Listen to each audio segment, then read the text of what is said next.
사람이 사람과의 만남에서 누리는 행복에는 크게 세 가지가 있습니다.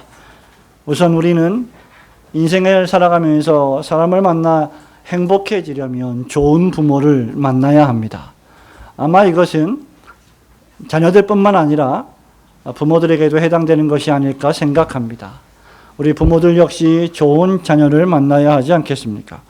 둘째는 친구를 잘 만나야 합니다. 그리고 마지막으로 스승을 잘 만나야 합니다. 물론 부모나 친구나 좋은 스승을 만나지 못한다고 해서 그 사람은 자동적으로 불행해지는 것은 결코 아닙니다. 역경 속에서도 또 훌륭하지 못한 나쁜 악한 친구들을 만남에도 불구하고 그 과정들을 통과하여 선한 삶을 살아가는 사람들도 분명히 있을 것입니다. 그럼에도 불구하고 좋은 부모와 진실한 친구와 훌륭한 스승을 만난다는 것은, 그리고 그것이 우리에게 미치는 영향은 아무리 강조해도 지나치지 않습니다. 왜냐하면 저와 여러분은 필연적으로 부모에게, 친구에게, 그리고 스승에게 가장 큰 영향을 받고 살기 때문입니다. 어떤 의미에서 여러분이 누구를 만나느냐가 바로 여러분을 규정해 줍니다. 올해부터 토요일까지 여러분들이 만나는 사람들의 빈도수가 무엇이고 그들이 어떤 사람들이고 그들이 누구인지를 잘 계산해 보면 여러분들이 가장 많이 만나는 사람들이 바로 여러분 자신일 가능성이 큽니다. 좋은 친구를 곁에 두고 오래 사귀면 그는 분명 그 좋은 친구의 영향을 받아 좋은 친구가 될 것입니다. 반대로 악한 행실의 친구를 동무로 두면 그 사람 역시 나는 저렇게 살지 않을 거야 라고 하지만 자신도 모르는 사이에 조금씩 물들어 악하게 생각하고 말하고 행동하게 될 가능성이 매우 큽니다. 이 가운데서 우리에게 따르고 본받을 만한 훌륭한 스승이 있다는 것은 인간이 만난 귀한 행복 가운데 하나라 할 수 있습니다. 합법적이고 자격을 갖추고 더더군다나 한쪽으로 치우치지 않고 덕망을 갖춘 선생님이 있다면, 나를 지도해주고 나를 교훈해주고 내가 바른 길을 가지 아니할 때 나를 책망하며 권면해주고 사랑해주는 스승이 있다면 그런 스승을 둔 제자들은 얼마나 행복하겠습니까? 좋은 스승의 영향은 아무리 강조해도 지나치지 않지요. 내가 누구에게서 배우느냐에 따라 훌륭한 제자가 될 수도 있고 아집이 넘치고 고집이 세며 악을 행하는 제자가 될 수도 있습니다. 이런 의미에서 디모데는 참으로 행복한 사람입니다. 정말 좋은 스승, 정말 멋진 선생을 두었기 때문이죠. 그가 바로 사도 바울입니다. 오늘 바울은 유언과도 같은 마지막 편지에서 자신이 믿음의 길을 잘 달려갔으며 이제 내가 마지막 죽을 시간을 기다리고 있다면서 자신이 그동안 가르쳐왔던 신앙의 제자 디모데에게 유언과도 같은 권면을 던지고 있습니다. 사람은 언제 가장 솔직해질까? 사람은 죽음을 앞둘 때 가장 솔직해지고 진실하고 중요한 말을 하게 됩니다.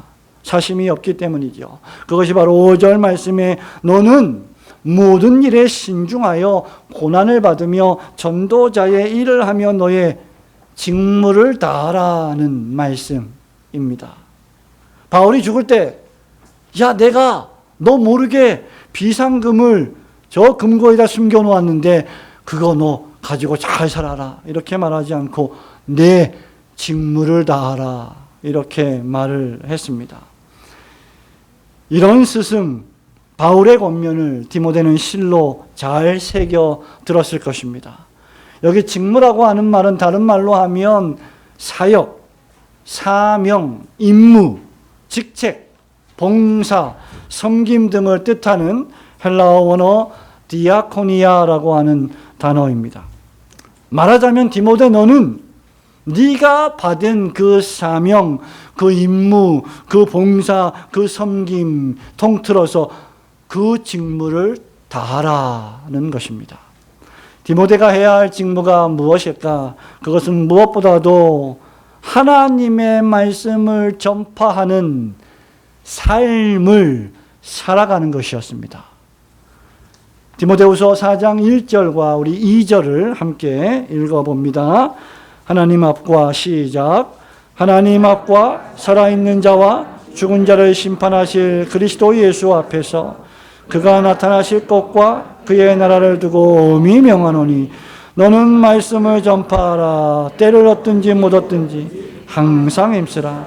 범사의 오래 참음과 가르침으로 경책하며 경계하며 권하라. 아멘. 너는 말씀을 전파하라고 바울이 말했습니다. 이것이 디모데가 해야 할 직무의 내용입니다. 임무의 내용입니다.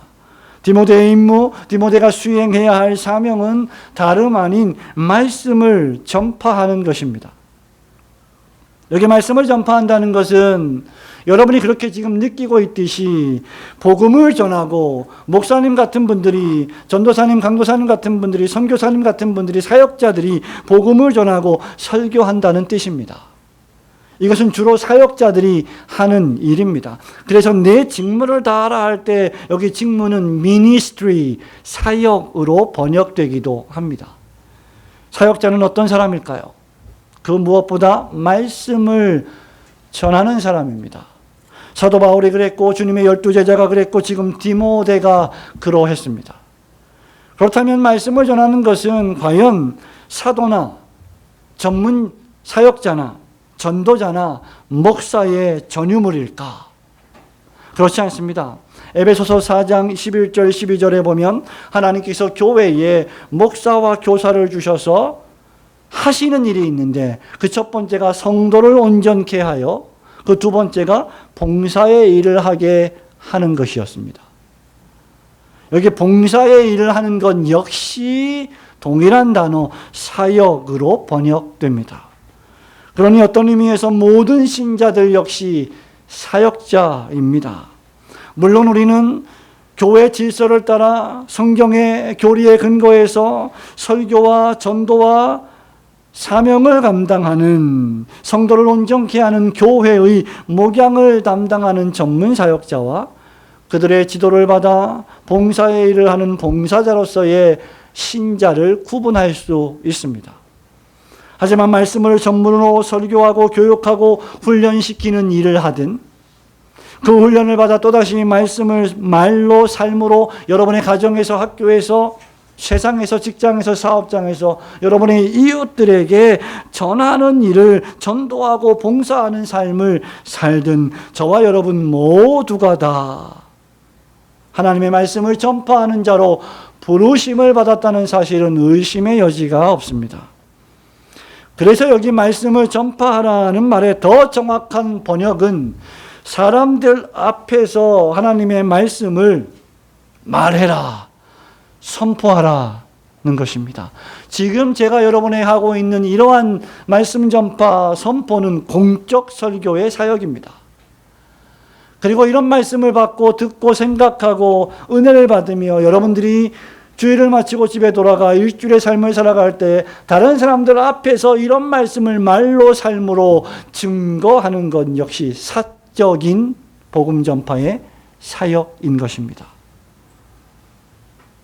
마태복음 3장 1절에 세례 요한처럼 말씀을 사람들 앞에서 외치는 것입니다. 회개하라, 천국이 가까웠느니라. 이것이 디모데의 직무요, 임무요, 그가 해야 할 섬김이요, 봉사였습니다. 기독교가 할 일은 다만 양로원을 짓는 것이 아닙니다. 다만 고아원을 짓는 것이 아닙니다. 학교나 병원을 짓는 것이 아닙니다. 그것들은 수단들일 뿐이죠. 그것들을 통해서 기독교가 할 일은 무엇입니까? 회개하라, 천국이 가까웠느니라고 외치는 것입니다. 모든 인류가 하나님을 반역한 죄인이요 그 결과 이 세상이 참혹한 죄와 악으로 빠져들어가 하나님의 진노와 심판을 받고 있다는 것을 알려주고 말해 주어야 하는 것이죠. 우리가 보통 성도요 여러분 봉사하세요. 집사님, 권사님, 서리 집사님, 성도님 봉사하세요 하면 무엇을 여러분 떠올리십니까? 주차 봉사, 식당 봉사, 이런 것들을 떠올리기 쉽습니다. 하지만 사실 봉사라는 단어는 여기 직무라는 단어와 동일한 디아코니아입니다. 그러니 모든 신자가 수행해야 할 직무와 사명과 임무가 있는 것이고, 그것이 주차 봉사이든 주방 봉사이든 어떤 것이든지 방편일 뿐이지, 그런 방편들을 통하여 전파되는 것은 하나님의 말씀이라는 것입니다. 그 임무의 내용이 바로 말씀을 전하는 것이기 때문입니다. 그러므로 우리는 주된 사역이 무엇인지를 생각해야 합니다. 우리의 주된 사역은 말씀을 전하는 것입니다. 밥을 하는 것은 그것에 보조되는 일이 것이죠. 그러므로 성도가 하는 모든 일이 사실은 사역이고, 모든 성도가 사역자인 셈이 됩니다. 목사, 강도사, 전도사, 선교사, 간사들만 사역자가 아닙니다. 실상 모든 신자가 사역자이기 때문에 신자는 이 직무로부터 물러나서는 안 됩니다. 웨스트민스터 신앙고백서와 벨직 신앙고백서가 그토록 교회에 있는 모든 성도들에게 직분을 사모하라, 그 직무로부터 물러서지 말라고 강조하는 이유도 여기에 있는 것입니다. 다만 교회를 왔다 갔다 하지 말고, 다만 교회 회원으로만 있지 말고, 직분을 사모하며 하나님의 말씀을 전하며 복음을 위하여 헌신하고 봉사할 기회를 찾으라 라고 말하고 있는 것입니다. 우리의 모든 삶의 자리에서 생각으로, 말로, 행동으로 복음을 전하는 사람들이 진정으로 자기 직무를 수행하는 사람입니다. 물론 성도의 사역의 장은 역시 최우선적으로 교회이어야 합니다. 하지만 우리의 사역은 교회에 국한되지 않고 성도의 삶의 모든 국면으로 확장됩니다. 우리 학생된 여러분, 지금 온라인 수업을 하고 있지만 언젠가는 학교에 가지 않겠습니까? 언젠가는 학교에 가서 신자로서 믿음으로 공부하면 그것이 사역입니다. 우리가 직장에서 정직하게 일하면, 누가 보든지 보지 않든지, 상사가 지시하든지 지시하지 않든지 내가 맡은 일을 정직하게 행하면 그것이 신자로서의 사역입니다.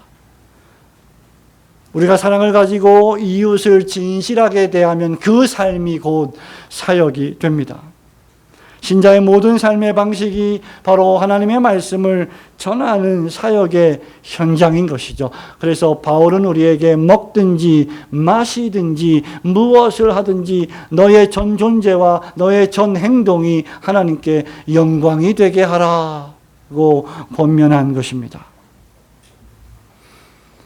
고린도후서 2장 14절 15절에서 바울은 우리에게 이렇게 말합니다.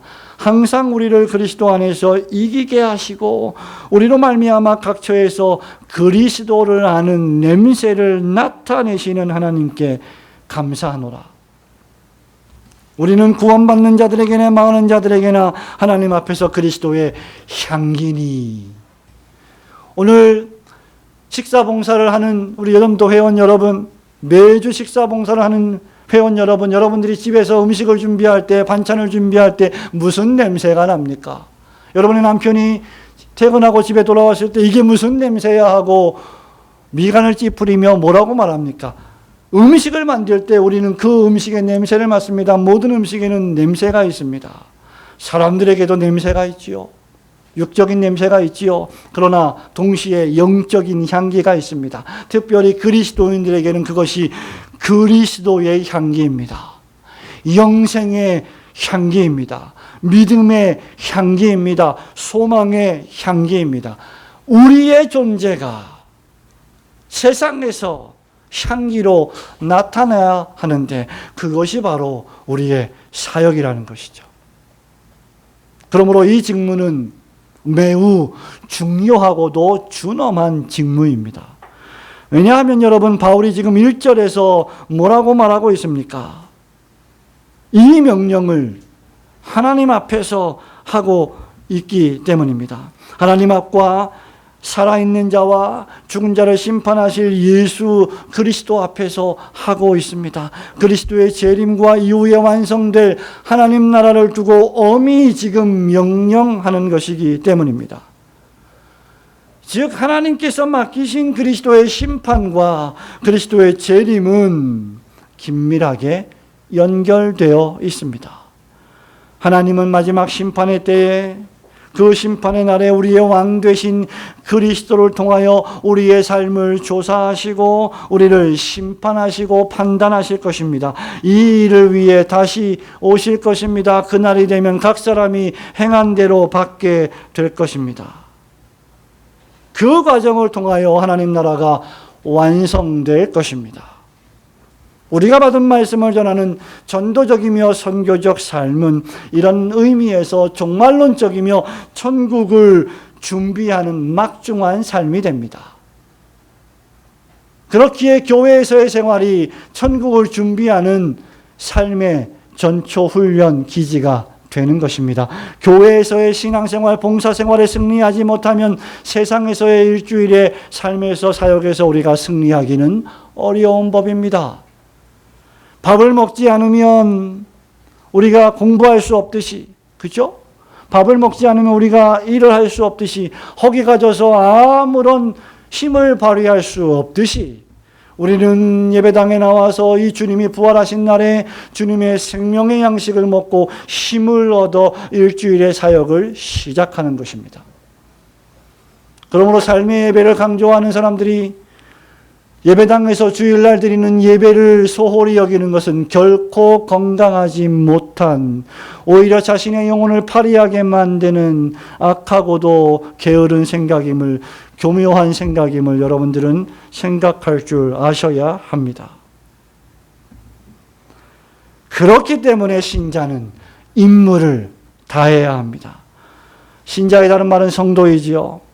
성도는 하나님의 말씀을 듣고 믿음으로 구원을 얻어 거룩하게 된 사람입니다. 하나님께서 우리를 법정적으로 의롭다고, 의인이라고 선언해 주셨습니다. 우리의 인격적 속성이 아직도 여전히 불완전해서 사람들에게 시험을 빠뜨리게 하고 사람들에게 상처를 주지만 그럼에도 불구하고 법적으로 우리는 하나님의 자녀요 의인입니다. 그러나 그 의인된 우리가 삶 속에서 성령님의 도우심을 통하여 세상에서 구별되어 거룩을 나타내야 합니다. 저와 여러분은 예비군 군복을 입어도 성도이어야 합니다. 사람이 무슨 옷을 입느냐에 따라서 행동이 달라지는 것은 어쩔 수 없는 인간 본성인 것 같습니다만, 그럼에도 불구하고 우리가 어디에 있든지 무엇을 하든지 어떤 옷을 입고 있든지 우리는 그리스도로 옷을 입는 성도입니다. 그러므로 세상에서의 우리의 생각이 우리의 신앙입니다.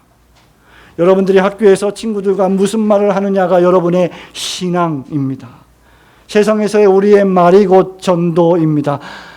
청년 여러분, 대학생 여러분, 중고등부 학생 여러분, 초등학생 여러분, 여러분들이 학교에 가서 친구들과 함께 상소리를 하고 욕을 하고 비속어를 쓴다면 그 소리를 듣는 여러분의 친구들이 쟤도 하나님을 믿는다고 하면서 별다른 나와 차이가 없구나, 나와 똑같은 말을 하고 똑같은 생각을 하고 똑같은 옷을 입고 똑같이 죄를 지으며 살아가는구나 라고 생각한다면 우리의 말과 마음의 묵상과 생각과 행동이 전도의 방편이 되지 못할 것입니다.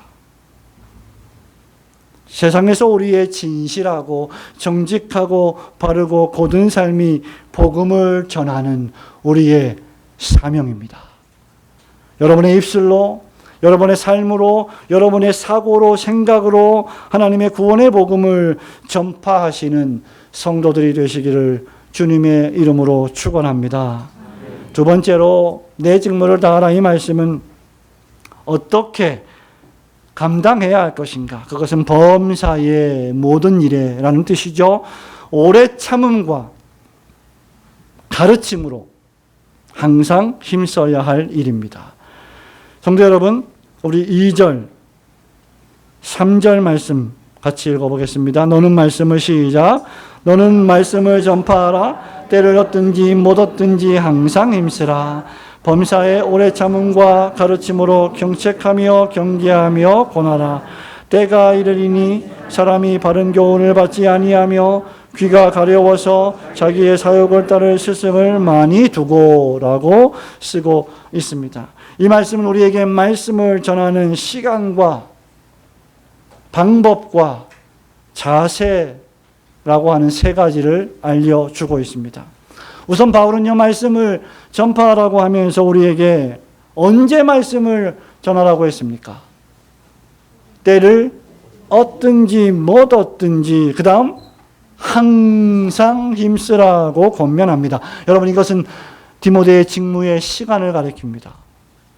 저와 여러분이 해야 될 임무의 시간을 의미합니다. 성도 여러분, 우리 교회 교역자들은 출퇴근 시간이 분명히 있습니다만은 그 시간만 사역하고 그 시간 외에는 사역하지 않는 것이 아닙니다. 출근했다고 해서 사역하는 것이 아니고 퇴근했다고 해서 사역이 끝나는 것이 아닙니다. 출근하고 퇴근하는 그 시간 사이에도 사역을 안 할 수 있습니다. 시간에 얽매이지는 않습니다. 그러나 성도 여러분, 저와 여러분이 언제 말씀을 전해야 한다는 것입니까? 항상 해야 한다는 뜻입니다. 그래서 때를 얻든지 못 얻든지입니다. 여기 때를 얻든지 못 얻든지라는 말의 정확한 의미는 사람들이 환영하든지 불쾌하게 여기든지 상관없이 항상 힘쓰라는 뜻입니다. 다른 말로는 세월을 아끼라, 기회를 포착하라는 뜻입니다. 에베소서 5장 15절 16절에서 말하지요. 그런즉 너희가 어떻게 행할지를 자세히 주의하여 지혜 없는 자같이 하지 말고, 세상 사람들처럼 그렇게 막 살지 말고, 물론 세상 사람들도 일반 은총의 지혜 속에서 아주 신중하게 살아가는 사람들이 얼마나 많습니까? 그렇게 행하지 말고 지혜 없는 자같이 하지 말고 오직 지혜 있는 자같이 하여, 그 다음 16절에 세월을 아끼라. 왜요? 때가 악하기 때문이다. 말하자면 상황이 좋든지 상황이 좋지 않든지, 비가 오든지 눈이 오든지 바람이 불든지 내가 해야 될 이 임무는 마땅히 내가 해야 될 일이라 하는 것입니다. 성도 여러분, 비가 오면 예배에 안 나옵니까? 주일이 되었는데 눈이 오면 예배에 안 나옵니까? 물론 눈이 한 2m가 오면 교통이 마비되기 때문에 각자 집에서 실시간으로 예배를 해야 하겠지요. 생명의 위협을 무릅쓰고 오는 것이 참 어려운 시기를 우리는 지금 맞이하고 있지 않습니까? 왜 우리가 상황이 호의적이든지 그렇지 않든지, 환경이 부정적이든지 긍정적이든지 관계없이 말씀을 전하는 삶을 살아야 할까? 바울은 왜 이렇게 도대체 말하고 있을까? 그것은 우리가 본성적으로 죄인이고 겁이 매우 많기 때문입니다. 또한 우리가 게으르기 때문입니다. 성도 여러분, 저와 여러분이 저지르는 가장 아주 교묘한 실수 가운데 하나가 우리가 부지런하다라고 생각하는 거예요. 아침에 비단 일찍 일어난다고 해서만 부지런한 것은 결코 아닙니다. 잠이 없어서 일찍 일어나는 사람들도 많이 있지 않습니까? 늦게까지 안 잔다고 해서 열심히 일을 하는 것도 아닙니다. 잠이 안 와서 잠을 못 자는 게 얼마나 괴로움입니까? 우리가 작은 장애물이라도 우리 앞에 발생하면 우리는 그걸 뛰어넘기보다 뒤로 물러서려고 하는 약한 마음을 가지고 있기 때문입니다. 그래서 제가 여러분들에게 가끔씩 좀 더 우리가 신앙생활을 할 때 좀 더 전투적으로 하세요. 좀 더 영어로 하면 aggressive하게 하세요. 이게 어떻게 번역될지 모르겠어요. 좀 더 과도하게, 좀 더 과격하게 하세요 라고 가끔씩 말씀드리는 이유입니다. 무기력하지 마십시오. 약한 모습을 보이지 마십시오. 오죽하면 우리 선생님 가운데 한 분은 냉면을 먹고 나와도 목사가 될 사람들은 이빨을 쑤시고 나와야 된다. 고기 먹은 것처럼 없어 보이지 말라는 거죠. 너무 또 그럴 필요는 없는 것 같아요. 냉면을 먹었으면 냉면을 먹은 거죠. 물론 냉면 속에 고기가 있지 않습니까? 약한 모습을 보이지 말라는 겁니다. 없는 모습을 보이지 말라는 것입니다. 장애물들이 발생하면 우리가 얼마나 자주 그것을 우리의 무기력함, 연약함의 핑계로 합리화하기 빠른 존재입니까? 목사님, 이것 때문에 안 되고요, 저것 때문에 안 되고요, 요것 때문에 안 되고요, 저것 때문에 안 되고요. 다 안 돼요. 그러면 어떻게 합니까?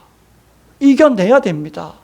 힘든 일이 얼마나 많습니까? 더더군다나 사단 마귀가 우리의 앞길을 방해하고 막기 위해서 얼마나 많은 핑계거리와 유혹거리를 세상의 허영의 시장에 진열하고 있습니까? 성도 여러분들이 이 주일날 교회 예배당에 나와서 예배를 드리는 것 자체가 저는 기적이라고 생각합니다. 왜? 세상에 허영의 시장에 멋진 물건들이 너무나 많아요. 근데 교회가 제공하는 것은 세상의 그런 화려하고 멋진 매력적인 우리의 인간의 육체의 본성을 추구해 줄 만한 그렇게 매력적인 것이 아닙니다. 타락한 인생들에게 말입니다. 그러니 목회자가 범사에 항상 복음 전하는 일에 힘쓰고 때를 얻든지 못 얻든지 가르치는 일에 끈질기게 전진하고 밀고 나가지 않는다면 성도들은 매우 쉽게 낙심하고 포기할 것이며, 그렇게 되면 복음의 효력이 오랫동안 지탱하지 못할 것이기 때문입니다. 두 번째로 지금 바울은 말씀을 전하는 방법에 대해서 말하고 있습니다. 방법은 무엇입니까? 경책하고 경계하며 권하는 것입니다. 첫 번째는 말씀을 전하는 시간을 말씀드렸습니다. 두 번째는 말씀 전하는 방법이에요. 경책한다는 말은 디모데후서 3장 16절에 있는 것처럼 책망하는 것입니다.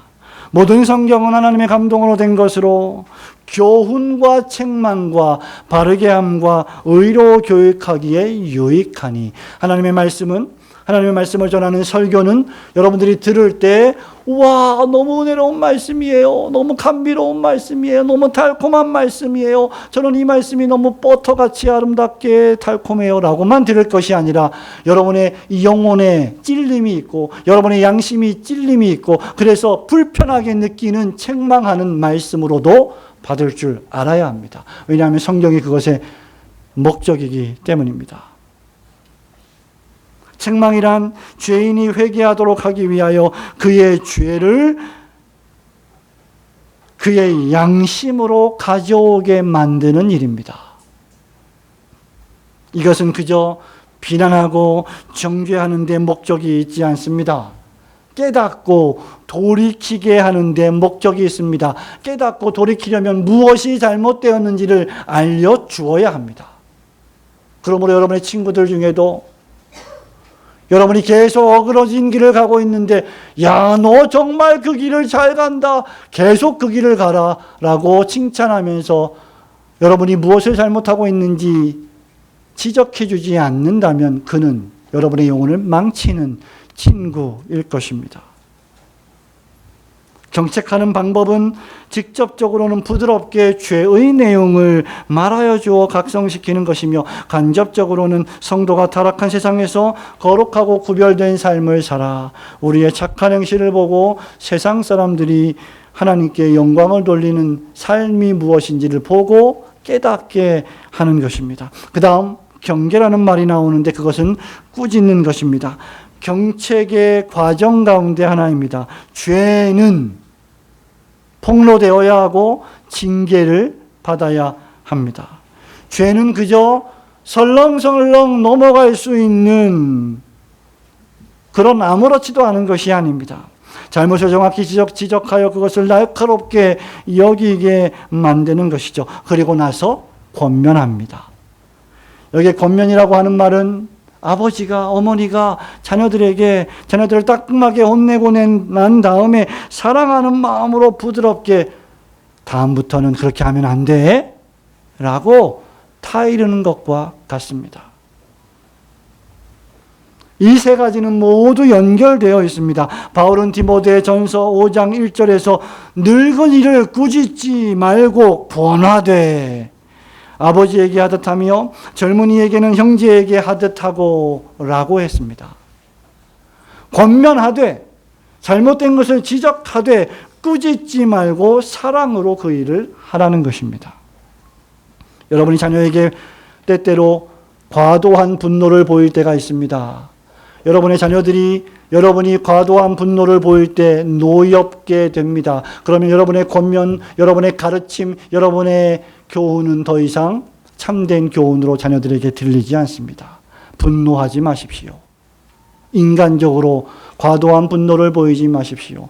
하나님의 말씀으로 책망하고 하나님의 사랑으로 권면해야 합니다. 목사님, 그게 말이 쉽죠? 예, 말은 쉬워요. 이것을 실천하는 것이 얼마나 어려운 일입니까? 그래서 쉬운 일이 아닙니다.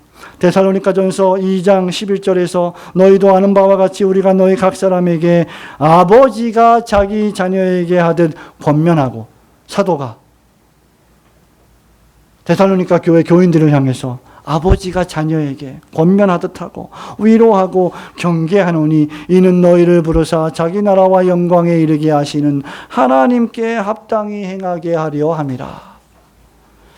경계와 경책과 권면은 항상 함께 가야 합니다. 죄에 대한 정확한 지적과 회개의 요구가 없는 그저 권면과 사랑은 방종을 낳습니다. 우리 목사님이 그냥 권면만 하니까 내가 이거 또 해도 되겠네. 우리 엄마 아빠는 잘 넘어가 주네. 방종을 낳는다는 것이죠. 동시에 사랑의 권면이 없는 경책과 책망은 노여움을 양산해서 귀를 닫아버리게 만듭니다. 참된 스승이란 누구일까? 이 세 가지는 바울이 디모데에게 주는 교훈이기도 하지만 디모데 자신 또 바울 자신이 실천했던 일이기도 합니다. 참된 부모, 참된 선생, 참된 훌륭한 스승이란 어떤 사람일까? 그저 좋은 게 아니라 칭찬만 하고 좋은 말만 하고 권면만 하는 사람이 아니라, 사랑하는 친구 여러분, 졸지 마세요 라고만 하는 게 아니라 졸지 마세요 라고 때로는 좀 소리를 지르는, 때로는 책망하고 경계하며 때로는 동시에 얼마나 피곤하면 졸겠냐 좀 자라 라고 애정으로 권면하는 사람입니다. 우리 주님이 그랬습니다. 좀 깨어 근신하여 있어라. 너희가 한시도 나와 깨어 있을 수 없느냐. 마지막에 가서 주님 뭐라 그랬어요? 이제 그만 가자. 좀 쉬어라 가서. 디모데는 왜 이렇게 살아야 할까요? 그것은 3절 4절에 있는 말씀처럼 사람들이 더 이상 바른 교훈을 받지 않으며 귀가 가려워서 사욕을 따를 스승을 많이 두고 그 귀를 진리에서 돌이켜 허탈한 이야기를 따를 때가 오기 때문입니다. 오고 오는 모든 기독교 역사의 시기에 사람들이 참된 하나님의 말씀과 교리를 거절하던 때가 있었습니다. 하나님의 나라가 가까워 올수록 이 일은 더욱 심해질 것입니다. 사람들은요, 진리를 참아내지 못합니다. 저도 포함해서, 여러분을 포함해서 도무지 죄를 지적하는 경책을 혐오합니다. 책망을 도무지 참아내지 못합니다. 영적 건강을 위하여 필요한 교리들을 미워합니다. 그것이 그들을 교정하고 고치라고 명령하기 때문입니다.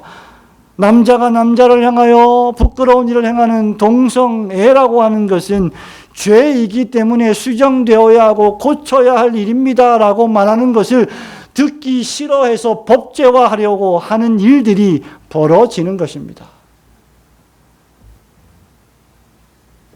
성도 여러분,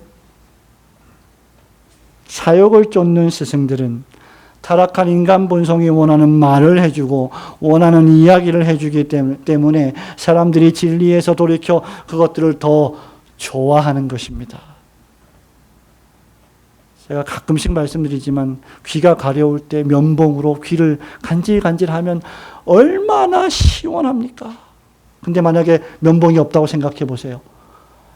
괴로운 거예요. 막 너무 가려운데 할 수 없이 손가락으로 귀를 가렵게 또 긁고 파고 하지 않는 것입니까? 타락한 인간이 본성적으로 우상과 허영에 기울고 있기 때문이죠. 그래서 진리를 미워하고 각기 자기 소견에 옳은 대로 생각하고 행동합니다.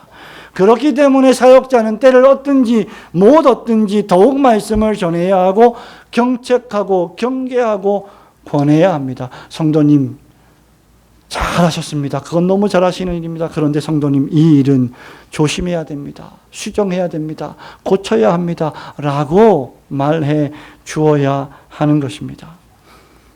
바로 이런 이유 때문에 바울은 디모데에게 두 가지 단어를 추가합니다. 범사의 오래 참음과 가르침으로가 그것입니다. 오래 참음이란 위대하신 하나님의 인격적 속성이기도 하며 그리스도인들의 훌륭한 도덕적 성품이기도 합니다.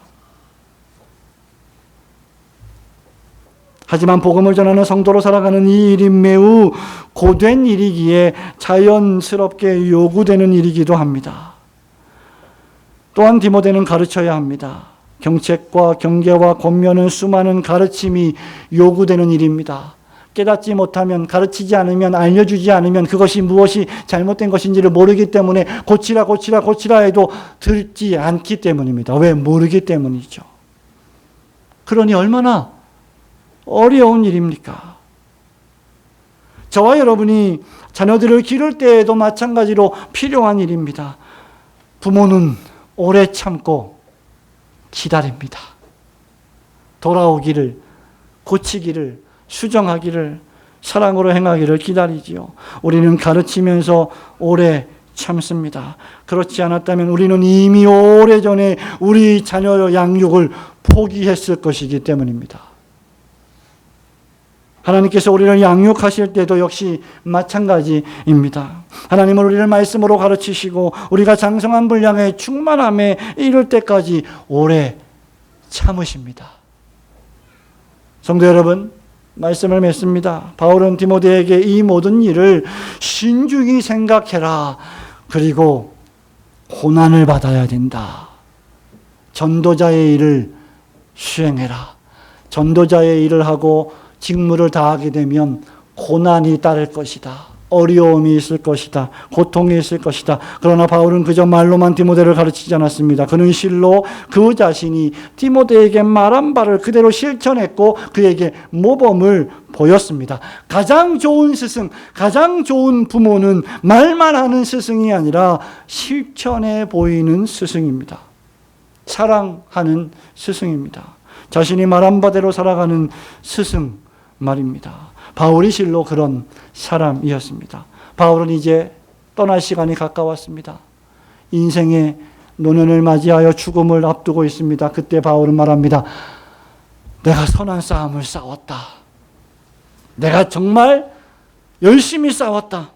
달려갈 길을 이제 마쳤다. 믿음을 지켰다. 라고 말합니다.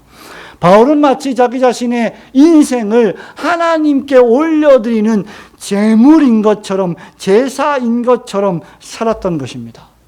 한순간 한순간을 하나님께 올려드리는 그리스도인의 합당한 예배, 영적 예배인 것처럼 의식하며 살았습니다. 자기 자신 자체를 예물로 올려드린 것입니다. 바울은 디모데전서 6장 12절에서도 믿음의 선한 싸움을 싸우라, 영생을 취하라, 이를 위하여 네가 부르심을 받았고 많은 증인 앞에서 선한 증언을 하였도다라고 말한 바 있습니다. 운동장에서 달리기 하는 운동경기 선수라는 예를 들어서 최선을 위하여 열심히 달려갔다. 믿음을 지켰다. 하나님의 말씀에 충실했다. 자기를 부르신 자신의 대장에게 충성한 군인이었다는 뜻입니다. 그런 바울에게 하나님은 의로우신 재판장이 되어 의의 면류관을 준비해 주셨습니다. 여기 면류관은 당시 헬라의 운동 경기에서 승리한 선수에게 주어진 꽃으로 장식된 예쁜 화관입니다. 이 화관의 이름이 의의 면류관입니다. 왜 그렇습니까? 하나님의 말씀과 계명에 따라 고난 중에도 순종하는 삶을 살았던 성도를 하나님이 마침내 마지막 날에 네가 옳았다, 네가 잘했다 라고 인정해 주실 것이기 때문입니다. 그래서 의의 면류관입니다. 성도 여러분, 여러분들이 학교에서요, 회사에서, 사업장에서, 여러분의 아파트에서 이웃과 관계하며 살아갈 때 여러분들을 그들이 환영하든지 미워하든지 사람들이 인정하든지 비난하든지 시기하든지 질투하든지 관계없이 묵묵히 하나님께서 지정하신 성도의 사명을 수행하며 항상 말씀을 전하고 그 말씀에 기초하여 경책하고 경계하고 사랑으로 권면하며 매사에 오래 참고 가르치며 교회를 섬기고 돌보는 성도들이 되시기를 소망합니다. 그런 자들에게 의로우신 재판장이신 하나님이 주시는 의의 왕관이 있을 것입니다. 저와 여러분에게 마지막 죽음의 순간에 남는 것은 무엇일까요? 책들이 남겠죠. 우리가 쓴 책, 우리가 번역한 책, 여러분들이 잘 일구어 놓은 사업장이 남겠지요. 재산과 통장이 자녀들에게 돌아갈 것이지요. 그러나 여러분들은 그게 전부 여러분의 것이 아닙니다. 여러분이 죽을 때 여러분에게 남는 것은 무엇입니까?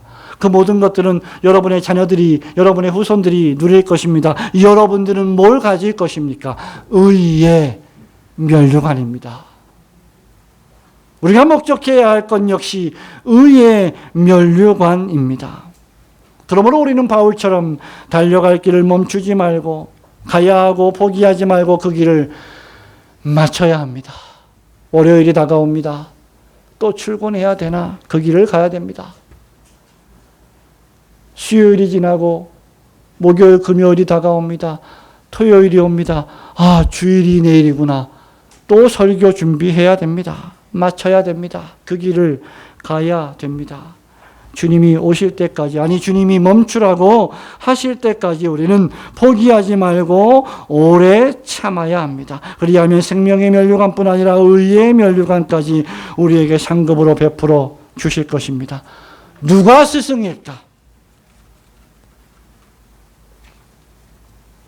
예수 그리스도를 본받아 그분이 지신 십자가를 지고 묵묵히 걸어가며 하나님 나라와 주님의 몸된 교회를 위하여 고난을 받으며 전도자의 일을 수행하는 모든 성도가 선생이요 스승이 될 것입니다. 우리 교회에 그런 진정한 믿음의 본을 보이는 성도들이 점점 더 많아지기를 주님의 이름으로 축원합니다. 아멘.